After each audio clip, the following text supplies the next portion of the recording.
오늘은 종려주일입니다. 종려주일이라는 것은 그 유래를 보게 되면은 예수님께서 십자가의 사역을 감당하시기 위해서 예루살렘에 입성할 때에 많은 이스라엘 그 예루살렘의 성에 있는 사람들이 종려가지를 흔들면서 오늘 말씀처럼 호산나 찬양하는데 유래가 돼서 종려주일이라고 하고 있습니다. 이 종려가지는 승리를 말하는 거고요. 또 아름다운 승리, 이렇게 환영 같은 그런 것을 의미해서 예수님이 오시는 것을 승리자인, 그러니까 예수님이 이 땅에 오셔서 왕으로 오셨는데 우리가 어떤 왕이 전쟁을 하고 나서 개선하잖아요. 돌아오잖아요. 돌아올 때에 많은 백성들이 왕을 막 찬양하잖아요. 왕을 찬양하고 승리했다고, 우리의 왕이시라고 막 환영하는 이제 그러한 것을 기념해서 종려주일을 지키고 있습니다. 실제로 예수님은 예루살렘에 입성하실 때에 오늘 말씀 보게 되니까 나귀를 타고 입성하셨습니다. 입성할 때에 많은 사람들이 종려가지를 흔들면서, 여기 말씀 보니까 뭐라고 나와 있습니까? 자기 겉옷을 그 위에 얹음에 예수께서 그 타시니 8절의 말씀, 무리의 대다수는 그들의 겉옷을 길게 펴고 다른 이들은 나뭇가지, 여기 나뭇가지 요한복음에 보게 되면은 종려나무라고 표현되어 있어요. 나뭇가지를 베어 길에 펴고, 그리고 막 이렇게 나뭇가지와 자기 옷을 길에 깔아놓고, 이렇게 우리 흔히 말하잖아요. 레드 카페라고 하잖아요. 어디 시상식 갈 때에 카페트를 깔아놓잖아요. 이렇게 큰 어떤 수상을 받는다든가 존경받는다든가 큰 귀인이 올 때에 길에다가 막 깔아놓잖아요. 그런 것처럼 우리들이 자기가 가지고 있는 겉옷을 다 벗어가지고 펴고 또 나뭇가지를 베고 또 흔들면서 예수님을 환영하는 그러한 모습을 볼 수가 있습니다. 예수님께서는 이 땅에 오시는 것은 요한복음에 보게 되면 말씀이 육신이 되어 이 땅에 오셨다고 했어요. 근데 그 말씀 본체이시지만 육신이 되어 이 땅에 오셔서, 예수님이 이 땅에 오셔서 하신 일은 무엇입니까? 하나님께서 우리에게 하시는 그 모든 말씀을 이루시기 위해서 오신 줄 믿습니다. 오늘 말씀 제목이 말씀을 이루시는 예수님이신데, 예수님은 그 말씀이신데, 말씀이 육신이 되어 이 땅에 오신 분이 예수님이신데, 그 예수님이 이 땅에 오셔서 하신 일이 무엇이냐? 그 말씀에 하나님께서 우리에게 하시는 그런 모든 말씀을 성취하기 위해서 이 땅에 오셨습니다. 그 말씀은 무엇이냐? 말씀은 하나님이시고, 말씀이 또 하나님의 또 우리에게 주시는 약속이죠. 약속. 모든 하나님께서 우리에게 하시는 말씀은 명령이자 약속이자 또 우리에게 사랑으로 말씀하고 계시는 것을 볼 수가 있습니다. 예수님의 그런 구원의 사역이 말씀을 통하여 이루어지는데, 그 말씀을 처음부터 창세기 때부터 보게 되면은 예수님이 어떤 사역을 하실 것인지에 대해서 하나님께서 미리 선포하셨습니다. 창세기 3장에 보게 되면은 우리가 범죄하였을 때에, 우리가 왜 범죄했습니까?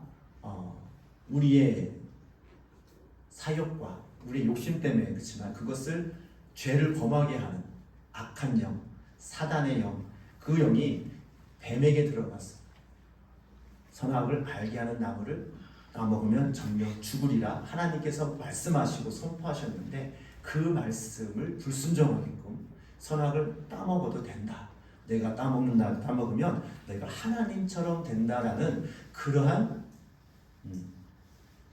속삭임에 또 그런 미혹에 빠져서 결국 죄를 짓게 됩니다. 그래서 하나님께서는 나중에 말씀을 하십니다. 너희가 여자의 후손이 뱀의 머리를 상하게 할 것이다. 그래서 여자의 후손은 예수님을 말씀하시잖아요. 결국은 이 마귀의 일을 멸하고 마귀의 그런 모든 것을 다 무색시키시는 그런 사업 그런 것을 약속하셨습니다. 그 예수님이 이 땅에 오신 이유가 마귀의 머리를 상하게 하기 위해서 이 땅에 오신 것입니다. 또한 예수님이 오신 그 사역에 대해서 이사야 예언을 보게 되면 이새의 뿌리에서 하나님께서 약속하신 그 메시아를 보내주겠다는 말씀. 그래서 예수님은 다윗의 자손으로서 이 땅에 오셨습니다. 또한 53장에 보게 되면은 많은 고난을 당하고 또 많은 그런 고난 속에서 그 고난을 당하는 이유는 너희들이 그런 질병과 고통과 그 모든 것들을 감당하기 위해서 그 고난을 당하시고 그런 십자가의 그런 고난의 길을 가게 하신다는 것을 예언하셨습니다. 또 오늘 말씀에 보게 되면 4절에 보게 되면 이는 선지자를 통하여 하신 말씀을 이루려 하심이라. 근데 그것이 어떤 것입니까? 5절 말씀. 시온 딸에게 이르기를 내 왕이 내게 임하나니 그는 겸손하여 낙이 곧 멍에 매는 짐승의 새끼를 탔도다 했어요. 이 말씀은 스가랴 9장 9절에 있는 말씀입니다. 그러니까 스가랴 선지자가 그렇게 예언을 했기 때문에 그 예언의 말씀을 이루시기 위해서 짐승의 새끼, 즉 나귀 새끼를 타고 예루살렘에 입성을 하셨습니다. 그러니까 이 예수님은 그 이 땅에 오신 이유가 하나님께서 선포하시고 하나님께서 선지자를 통하여 예언하신 그 모든 말씀을 이루시기 위해서 이 땅에 오신 겁니다. 오늘은 종료주일인데 종료주일도 예루살렘 입성하는 그 모습도 나귀를 타고 오시는 거고요. 왕으로 오시는 거고요. 또 고난을 당하시기 위해서 오셨고요. 또 마귀의 일을 멸하려고 이 모든 사역을 감당하신 줄 믿습니다. 그러니까 예수님은 모든 생애의 삶이 하나님의 말씀을 이루시기 위해서 모든 사역을 감당을 하셨습니다. 예수님은 말씀대로 이 땅에 오셨고 예수님은 말씀대로 사역을 하셨고 또 예수님은 말씀대로 고난을 당하시고 또 말씀대로 십자가에 죽으신 줄 믿습니다. 근데 그런 모든 말씀을 이루셨는데 그 궁극적인 것은 무엇입니까?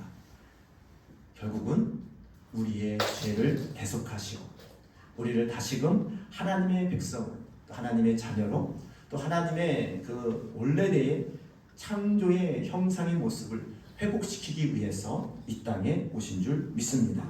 그렇기 때문에 예수님은 그런 모든 사역을 감당하시는 그 과정 속에서 그런 말씀을 이루시기 위해서 바꿔서 말하면 예수님이 임의로 사역을 하거나 임의로 자기가 예를 들면 환경에 의해서 어떤 사람의 말을 듣고 그냥 자기 개인의 생각이나 자기 개인의 그런 욕구에 의해서 또 삶의 바람에 의해서 사신 것이 아니라 철저하게 말씀을 이루시기 위해서 그 삶을 살으셨다는 것입니다.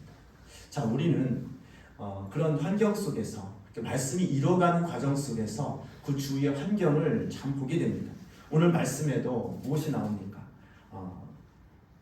예수님께서 예루살렘에 갔을 때에 분명히 이 나귀를 타고 예루살렘에 입성해야 되는 하나님의 말씀의 예언이 있기 때문에 그 말씀을 이루셔야 되잖아요.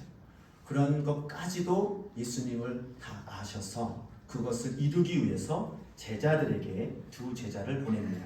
감난산 벳바게에 두 제자를 보내면서 너희는 맞은편 마을로 가라. 그리하면 곧 매인 나귀와 나귀 새끼가 함께 있는 것을 보리니 풀어 내게로 끌고 오라. 그다음에 3절 말씀 만일 누가 무슨 말을 하거든 주가 쓰시겠다 하라. 그리하면 즉시 보내리라. 예수님께서 지금 두 제자를 마을로 보냅니다. 벳바게에 이랬을 때에 마을로 보내면서 야 나귀가 거기 있을 것인데 그 나귀 새끼를 풀어서 가지고 와라. 예수님은 그 말씀을 이루시기 위해서 제자들에게 부탁을 하는 거죠. 그럴 때에 예수님의 말씀을 듣고 어떻게 했습니까? 그 모든 것을 명하도록 했더니 6절 말씀 제자들이 가서 예수께서 명하신 대로 하여 나귀와 나귀 새끼를 끌고 와서 자기 겉옷을 그 위에 얹음에 예수께서 그 위에 타시니. 그러니까 예수님은 개선 장군이라면 뭐 훌륭한 종마나 큰 능능한 말을 타고 입성하면 얼마나 멋있겠습니까? 개인 생각에 그럴 수도 있죠. 왕이신데. 그리고 그걸 할 수 있는 당연한 그런 자격이 있으신 분이십니다. 그럼에도 불구하고 나귀 새끼를 타셨다는 것은 말씀이 그렇게 선포되었기 때문에, 우리가 어떤 일을 할 때에 우리가 내 힘으로 내가 어떤 일을 할 수 있음에도 불구하고, 근데 그것이 모든 것이 하나님 보시기에 그 말씀에 의해서 나에게 합당한지 그렇지 않은지 생각하면서 살아가는 것이 예수님을 닮는 삶입니다. 예수님은 항상 어떤 일을 하실 때마다 하나님께서 어떤 말씀을 선포하셨고 하나님께서 어떻게 그 사역을 감당해야 되는지 먼저 하나님의 뜻을 알고 하나님의 뜻대로 순종하며 살아가신 줄 믿습니다. 근데 그 또한 이 주님께서 이 말씀을 이루시는 과정 속에서 제자들이 순종하며 데리고 왔잖아요. 데리고 오는데 그 주인이 이거 왜 가져가냐 할 때에 주가 쓰시겠다 이렇게 말했더니 거저 주었대요. 여기서 우리가 또 살펴본 것을 볼 수 있는 것이 무엇입니까? 주님께서 원하시면 아무 조건 없이 내어주는 그 나귀 새끼의 주인도 볼 수 있습니다. 혹시 여러분 마음속에 주님이 원하신다면, 나귀 새끼 주인 입장에서는 모르는 사람이죠. 예수님 제자가 와서 주가 쓰시겠다고 하니까 기꺼이 내줄 수 있다는 것은 자기 소유임에도 불구하고 주님이 쓰시겠다고 하니까 그냥 드리는 거죠. 드리는 겁니다. 여러분 삶 속에 혹시 주님이 여러분 삶을 통하여서 여러분의 그런 개인 삶 속에서 주가 쓰시겠다라는 그런 감동이 옵니까? 아니면 그런 일이 발생합니까? 그러면 말씀을 이루기 위해서 하나님의 선하신 계획을 이루기 위해서 기꺼이 내어드릴 수 있는 그런 믿음의 사람이 되기를 주님의 이름으로 축복합니다. 말씀을 이루시는 가운데 예수님이 혼자 하신 것이 아니라 잘 보게 되면 주의 그 순종하는 두 제자가 있었고 나귀를 내어주는 주인이 있었고, 그런 순적하게 말씀을 이루시는 그런 과정 속에는 항상 예수님을 보필하고 예수님의 그 말씀에 순종하는 사람이 있었다는 것을 볼 수가 있습니다. 오늘날 교회에도 보게 되면 그 예수님의 사역과 함께 그 모든 사역을 감당하는 것이 교회잖아요. 그 교회를 통하여서 하나님께서 선하신 계획하심이 있고, 교회를 통하여 하나님의 선하신 그 믿음의 일정 가운데에 값지게 쓰시는 사람이 있고요, 또 그 말씀에 순종하는 사람이 있습니다. 이런 사람들을 통하여 예수님께서 말씀을 이루신 것처럼 이 교회를 통하여 하나님께서 계획하신 그 선하신 계획이, 선하신 믿음의 역사가 이루어지는 줄 믿습니다.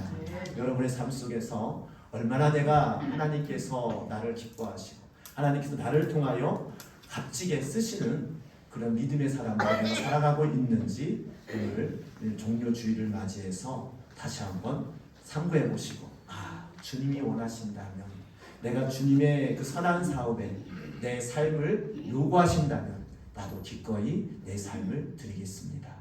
기꺼이 내가 주님께 헌신하겠습니다. 이렇게 고백하는 성도들이 되기를 주님의 이름으로 축복합니다. 또한 예수님은 이 땅에 오셔서 종료주일에 예수 입성하실 때에 왕으로 오셨잖아요. 그래서 호산나 호산나 외쳤잖아요. 자, 이것 또한 말씀을 이루시기 위해서 나귀를 타고 입성할 때에 예수님을 알아보고 예수님을 찬양하는 사람들이 있었습니다. 그러니까 예수님의 하시는 사역을 보고 입성하는 걸 보고 두 가지 부류가 있었어요. 많은 사람들은 호산나 호산나 외치는 사람이 있었고, 또 누가복음 19장에 보게 되면은 왜 예수님이 누군데 왜 그런 말을 하느냐면서 핀잔을 주는 바리새인들이 있었습니다. 그래서 이들을 잠잠하게 하라, 이런 사람들도 있었습니다. 예수님이 왕으로 오시고 예수님의 사역을 이루시는 과정 속에 항상 그 교회도 마찬가지잖아요.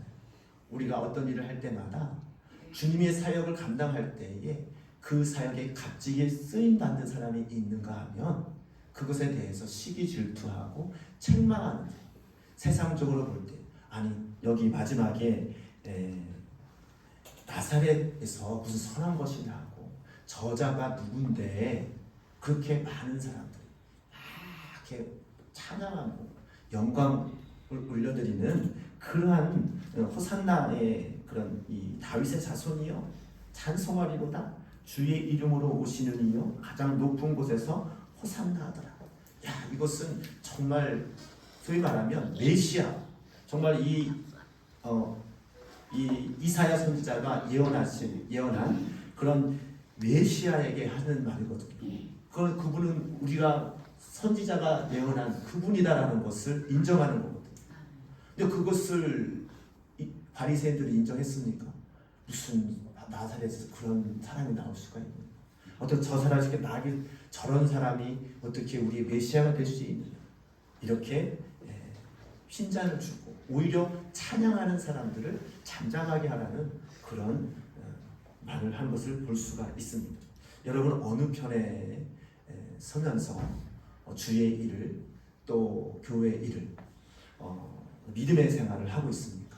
우리는 항상 기억해야 될 것은 예수님은 항상 말씀을 위해서 말씀을 이루시기 위해서 사역을 하는데 여러분의 삶 속에서도 하나님께서 나에게 주시는 말씀, 하나님께서 나에게 주시는 그런 말씀을 이루기 위해서 내가 과연 그 말씀에 호응하고 있는지, 호산나 호산나 찬양을 하는 그런 무리들과 같이 예수님을 기뻐하면서, 근데 그 예수님은 우리 왕이신데 한편으로는 왜 예루살렘에 입성하십니까? 사람들은 잘 몰랐지만은 예수님 마음은 어떠냐? 그래, 내가 왕으로 왔지만 그래도 너희를 위해서 내가 십자가에 대속하기 위해서 오셨다는 것을 주님은 아시잖아요. 그 마음이 어떠실까요? 그 마음이 이루 말할 수 없는 그런 기쁨과 또 책임과 또 여러 가지 마음이 그 부담이라고 그런 것들이 교차하셨을 것입니다. 분명히 왕으로 오셨는데 머지않아 이들이 나를 배신하고 이들이 십자가에 못 박혀 죽이라는 그런 선동에 빠져서 결국은 예수님을 십자가에 못 박혀 죽게 하는 그런 역할을 감당하는 사람들이 이 사람들이잖아요. 주님이 그런 사람들을 보실 때에 묵묵히 말씀을 이뤄가는 그 삶 속에서 주님은 끝까지 어떤 환경이나 어떤 그런 사람의 말에 휘둘리지 아니하고 오직 말씀을 이루시기 위해서 그 사역을 감당하신 줄 믿습니다. 우리 또한 마찬가지입니다. 우리가 주님의 뜻을 순종하며 나갈 때에 어떤 사람들은 지지해주고 어떤 사람들은 시기하고, 근데 보통은 시기 질투하고 책망하는 사람이 훨씬 많습니다. 왜 그러느냐? 이 세상은 원래 악한 세상의 공중 권세 잡은 자는 이 악한 영이 잡고 있기 때문에 우리가 주님의 일을 말씀을 이루기 위해서 주님의 뜻을 순종하는 그 순간 그것을 지지하고 함께하는 사람들은 소수에 불과합니다. 오히려 그 말씀을 순종하는 데 있어서 주위 사람들에게 그런 여러 가지 그런 환경적인 어려움이 있는 것뿐만 아니라 내 마음 속에서 내가 이것을 하면 힘든데, 괴로운데, 내가 좀 손해보는데, 내가 참아야지, 내가 더 죽어줘야지. 예수님이 십자가에 박혀 죽으시는 그것이 무엇입니까? 자기의 권위와 자기의 생각과 자기의 그런 모든 것을 내려놓고 오직 그 말씀을 이루기 위해서 그 고난의 길을 가신 줄 믿습니다. 주님이 하셨던 것처럼 우리도 그 주님을 오늘 종료주일을 맞이해서 왜 이 말씀을 상고하느냐? 주님이 가신 그 길이 누구를 위해서 했느냐? 우리의 죄를 담당하기 위해서, 우리를 살리시기 위해서, 우리를 구원하기 위해서 그 모든 사역을 감당하신 줄 믿습니다.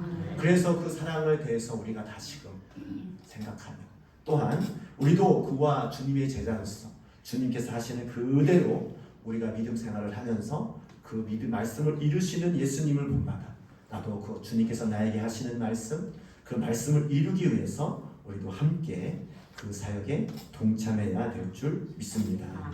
우리는 많은 사람들이 예수님의 사역을 시기하고 잘못되었다고 선동할 때에 대다수는 무지해서 그렇죠. 무지해서.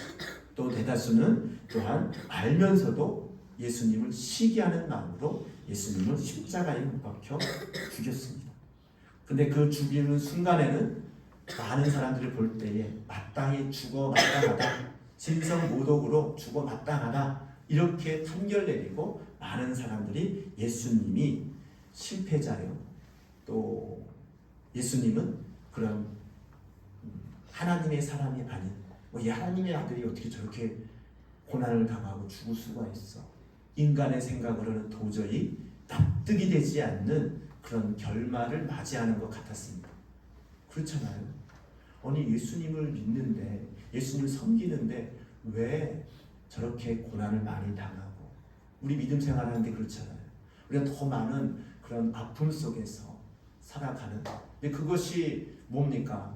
결국은 뭐냐면 우리의 모든 삶 속에서 내 말씀을 이루기 위해서 이 육신의 정욕이나 또 나에게 선한 그런 많은 고난들이 발생할 때에 그것을 감당하고 가는 모습은 사람들이 볼 때에는 참 측은하고 이해할 수 없는 그러한 여정인 것을 보게 됩니다. 하지만 우리가 잘 알고 있듯이 하늘의 빌이 떨어져서 썩지 아니하면 그대로 있거니와 썩으면 많은 열매를 맺는다고 말씀하십니다. 예수님이 십자가 밖에 죽지 아니했으면 우리는 죄 사함을 받을 수가 없고, 예수님이 십자가에 고난을 당하지 않았으면 우리 질병과 고통은 다 회복될 수 있는 그런 은혜가 부어지지 않습니다. 그렇기 때문에 예수님은 그 말씀을 이루기 위해서 많은 고난의 길을 가셨고 결국은 십자가에 못 박혀 죽으신 줄 믿습니다. 우리의 것을 감당하기 위해서 오신 거예요. 말씀을 이루시기 위해서. 그러니까 이 종료주일은 한편으로 말하면 예수님이 왕으로 오신 것을 우리가 그 말씀을 이루시는 그런 주일이거든요. 예수님이 왕으로 오셨구나. 예수님은 정말 우리의 메시아구나. 예수님이 우리의 정말로 궁극적인 우리의 왕이시고 우리를 다스리시고 나를 이끌어 주실 그분이구나 인정하는 그런 주일입니다. 그런데 한편으로는 그 왕이신 분이 어떻게 그 십자가의 고난의 길을 걸어가면서 죽임을 당하나, 이런 또 아이러니한 그런 상황인 것입니다.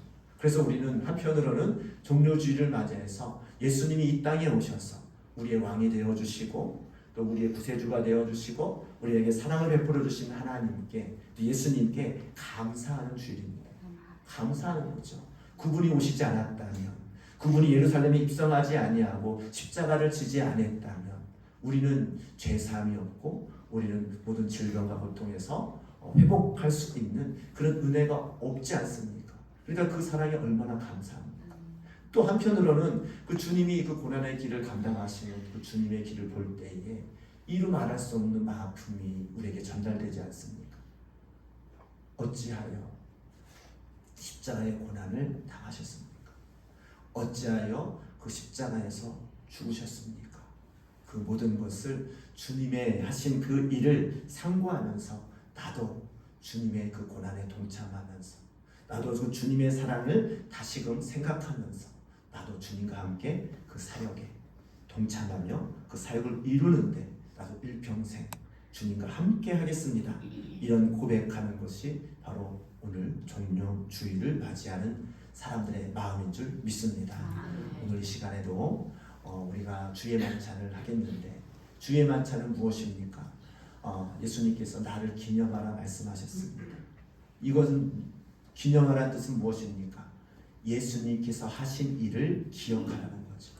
예수님께서 무엇을 하셨습니까? 내가 피를 흘리는 것, 내가 살을 찢기는 것, 이 모든 것은 너에게 신령한 양식을 주기 위해서, 음료를 주기 위해서. 즉 뭐냐면 내가 죽을 때에, 내가 피를 흘릴 때에 너희가 죄사함 받을 수 있고, 너희가 이 음식을 먹을 때에 말씀을 먹음으로 인하여서 너희가 영이 살찌우고 풍성해지는 은혜가 있을 것이다. 예수님께서 뭐라고 말씀하십니까? 내가 세상에 온 것은 너에게 생명을 주고 또한 풍성케 하기 위해서 이 땅에 오셨다고 말씀하셨습니다. 예수 그리스도의 보혈의 피로 여러분의 죄를 사함을 받음으로 말미암아 새로운 생명을 얻게 되었고, 또 예수님께서 주시는 살을 먹음으로 말미암아 우리 생명이 더욱더 풍성케 되는 줄 믿습니다. 이 모든 것이 하나님께서 말씀을 선포하시고 그것을 이루겠다고 예언하셨습니다. 말씀하셨습니다. 근데 그 말씀을 이루시는 예수님을 기념하기 위해서 우리가 종료지를 지키는 것이고 주의 만찬을 하는 것입니다. 우리가 이 과정 속에서 우리가 다시 한번 상고해야 될 것은 예수님의 말씀을 이루시는 데서는 혼자서 하신 게 아니에요. 그 말씀을 이루시는 과정 속에서 항상 돕는 자가 있었고 순종하는 자가 있었고 그 먼저는 그 말씀을 선포하는 선지자가 있었죠. 예수님이 오실 것인지 또 어떤 일을 할 것인지 아까 예를 든 것처럼 이사야 선지자가 말했고 스가랴 선지자가 말했고 또 하나님께서 직접 말씀하신 그런 여러 가지 그런 말씀들이 있는데 그 말씀을 선포하고 또 말씀을 이루는데 같이 협조하고 도와주는 그런 조력자가 있었기 때문에 예수님은 그 말씀을 이루시는데 순적하게 그 말씀을 이룰 수 있었습니다. 우리도 오늘날에도 우리가 이 말씀을 기억하면서 나도 나의 일생을 왕으로 오신 주님을 호산나 호산나 찬양하며 영접했던 그런 백성들과 같이 야 정말 예수님은 우리의 왕이셔, 정말 예수님은 나를 구원해 주시는 그분이시야 인정하면서 찬양하는 삶이 되기를 주님의 이름으로 축복합니다. 항상 예수님을 찬양하는 삶을 살아야 돼. 에이 뭐 바리새인과 같이 시기하고 질투하고 어떤 사람이 하나님께 찬양하고 영광 올려드릴 때에 교회 안에서도 그렇잖아요. 누가 어떤 일을 할 때 하나님께 영광 올릴 때 시기하는 사람도 있어요. 바리새인처럼. 그건 말씀을 이루는 게 아니죠. 오히려 합력하여 선을 이루는 그러한 성도들이 될 때에 주님께서 기뻐하시고 말씀을 이루는 놀라운 역사가 있게 될 줄 믿습니다. 또한 그런 고난의 길을 갈 때에도 내가 주님과 함께 내가 고난의 길을 가겠습니다. 내가 의를 위하여 핍박을 받을 때에 또 내가 주님의 뜻을 이루기 위해서 또 헌신을 요구하시고 또 순종을 요구하실 때에 나는 기꺼이 기쁨으로 내가 주님께 드리겠습니다. 그 사역을 감당할 수 있도록 나도 조력자가 되고 순종하는 자가 되겠습니다. 이렇게 믿음의 고백으로 나갈 때에 주님께서 나를 통하여 주님께서 그런 조력자를 통하여 말씀을 이루신 것처럼 오늘날에도 성령님께서 주시는 또 말씀하시는 감동과 그 선한 하나님의 놀라운 계획들이 나를 통하여 주님의 성령과 함께 동력하임으로 말미암아 하나님의 뜻을 이뤄가는 그런 복된 인생이 되어질 줄 믿습니다. 우리 모두가 그런 사람이 되어서 오늘 특별히 주의 만찬을 할 때에 주님은 왕이신데도 불구하고 이 모든 것을 다 감당하셨는데 나는 그 사역에 그 은혜를 입은 나는 내가 어떻게 살아가야 됩니까? 내가 어떻게 주님의 일의 사역에 동참하는 그런 순종하는 헌신하는 삶을 살아가야 합니까? 되물으면서 그렇게 살지 못한 것이 있으면 오늘 이 시간 주님께 회개하시고 하나님 앞으로의 삶도 주님과 함께 말씀을 이루어가는 그런 인생이 되게 하여 주옵소서. 또한 그 사랑을 베풀어 주신 주님의 은혜에 감사합니다. 주의 만찬은 감사와 또 감사하는 거 하는 거거든요. 또한 그 말씀을 이루신 그 주님의 감사함과 또한 나도 그 사역에 동참하며 주님의 뜻을 이뤄가며 순종하며 살아가겠습니다. 믿음의 고백으로 하는 것인 줄 믿습니다. 우리 모두가 그런 사람이 되어서 주님의 기쁨이 되기를 주님의 이름으로 축복합니다. 시간 주의